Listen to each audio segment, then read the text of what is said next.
Doctor Babasaheb आंबेडकरांनी मांडलेल्या स्वतंत्र मतदारसंघाला गांधीजींनी पर्यायी एक संयुक्त मतदारसंघाची योजना दिलेली होती आणि या संयुक्त मतदारसंघाच्या योजनेमध्ये डॉक्टर बाबासाहेब आंबेडकरांना असं वाटत होतं की गांधीजी काहीतरी विनोद करत आहेत। नेमकी ही योजना काय होती हे आपण आजच्या व्हिडिओमध्ये बघूया।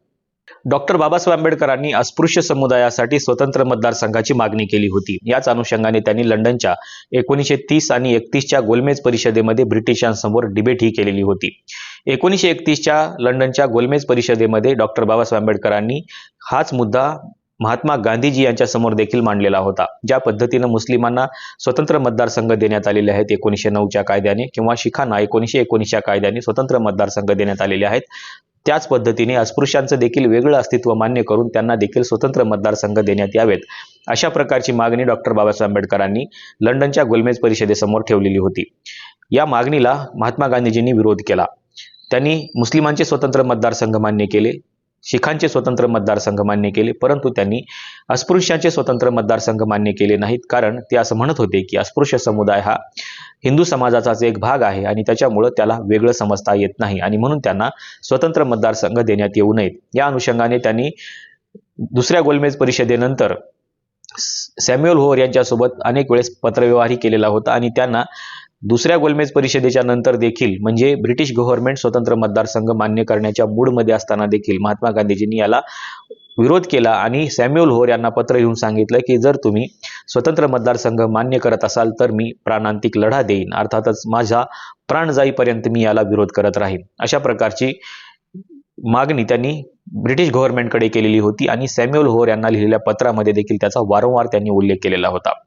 डॉक्टर बाबासाहेब आंबेडकरांनी जी स्वतंत्र मतदारसंघाची मागणी केलेली होती याला अनुसरून महात्मा गांधीजींनी संयुक्त मतदारसंघाची मागणी पुढे आणलेली होती आणि त्यांनी सांगितलं होतं की अस्पृश्यांसाठी आणि स्पृश्य लोकांसाठी संयुक्त मतदारसंघ असतील, त्यांनी दोघांनी एकत्र निवडणूक लढवावी। गांधीजींनी जो पर्याय दिलेला होता हा पर्याय तुम्ही जर ऐकला तर तुम्हाला असं वाटेल की हे काहीतरी वेगळंच सांगतायत आणि म्हणून याच्यावरती महात्मा गांधीजींनी एक वेगळा पर्याय सुचवलेला होता। अस्पृश्यांना स्वतंत्र मतदारसंघ देण्याऐवजी त्यांना संयुक्त मतदारसंघ देण्यात यावेत आणि संयुक्त मतदारसंघाच्या माध्यमातून दोघांनी एकत्र येऊन निवडणूक लढवावी। जर समजा या निवडणुकीमध्ये स्पृश्य उमेदवाराचा विजय झाला तर अस्पृश्य उमेदवाराने कोर्टामध्ये जावं, कोर्टामध्ये जाऊन त्यांनी हे सिद्ध करावं की स्पृश्य उमेदवार आणि अस्पृश्य अर्थातच आम्ही दोघेही सारखे होतो किंवा आमचं तुल्यबळ सारखं होतं, आमच्या दोघांमध्ये बरंचसं साम्य आहे, परंतु फक्त माझा अस्पृश्य असल्यामुळे पराभव झालेला आहे, हे त्याने कोर्टामध्ये जाऊन सिद्ध करावं। आणि कोर्टामध्ये जर समजा त्यांची बाजू ऐकून घेतली गेली, कोर्टानं जर हे मान्य केलं की स्पृश्य उमेदवार आणि अस्पृश्य उमेदवार हे दोन्ही उमेदवार एकसारखे होते, त्यांचं तुल्यबळ सारखं होतं, पण तरीही अस्पृश्य असल्यामुळेच फक्त या उमेदवाराचा पराभव झालेला आहे, असा जर निष्कर्ष कोर्टाने मांडला तर मग मात्र तिथं स्पृश्य उमेदवार जो निवडून आलेला आहे त्याचं निवडणूक पत्र रद्द करण्यात यावं आणि त्या ठिकाणी अस्पृश्य उमेदवाराला निवडून आल्याचं घोषित करावं, अशा प्रकारची वेगळी योजना महात्मा गांधीजींनी आखलेली होती। आणि म्हणून महात्मा गांधीजींच्या या योजनेला डॉक्टर बाबासाहेब आंबेडकर म्हणत होते की महात्मा गांधीजी मला असं वाटत होतं की कुठेतरी हे विनोद करत आहेत, परंतु गांधीजी ही योजना एकदम सिरियस होऊन मांडत होते आणि म्हणून डॉक्टर बाबासाहेब आंबेडकर म्हणत होते की अशा प्रकारची योजना अस्तित्वात येणं शक्यच नाही। आणि म्हणून त्यांनी गांधीजींच्या या योजनेला देखील विरोध केला आणि त्यांनी सांगितलं की गांधीजी ज्या कल्पनेचा विचार करत आहेत, जे गांधीजी आदर्श सांगत आहेत, हा आदर्श अस्तित्वात येणे शक्य नाही। निवडणुका पार पडल्यानंतर लोकांनी एखाद्या उमेदवाराला निवडून दिल्यानंतर पुन्हा त्याचं प्रमाणपत्र रद्द कसं काय केलं जाऊ शकतं, हा प्रश्न डॉक्टर बाबासाहेब आंबेडकर तत्कालीन परिस्थितीमध्ये मांडत होते आणि सुप्रीम कोर्टाकडे याचा निर्णय आपल्याला सोपवता येत नाही असं देखील म्हणत होते।